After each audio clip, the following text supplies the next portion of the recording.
Hey everyone, welcome back to the channel. Today, I'm going to show you how to create realistic contours in SketchUp without using any plugins. Yes, that's right. Everything we need is already built inside SketchUp. Now, before we do anything in SketchUp, there's one really important thing you'll need: a properly surveyed AutoCAD file. Usually, this comes from your field engineer, and it contains the real-world elevation data we'll be working with. So, once you've got your CAD file inside SketchUp,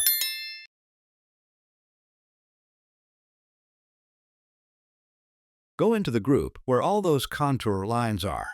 Select them all, and then click on From Contours in the Sandbox toolbar. Now, depending on how detailed your survey data is, SketchUp might take a little bit of time to process. Don't worry, that's normal. And once it's done, you'll see an actual 3D surface generated from the survey data.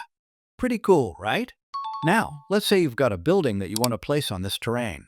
For that, we'll use another tool from the Sandbox set, and it's called the Stamp tool. Here's how it works. Position your building footprint just above the terrain. Select it, then choose the Stamp tool. Click on the footprint, then click again on the terrain surface. What SketchUp does is, it carves out a nice flat base for your building, right into the contours. With just a couple of clicks, your building is perfectly sitting on the surveyed terrain. And that's it. If this video helped you out, don't forget to give it a thumbs up and subscribe for more SketchUp tips and tricks.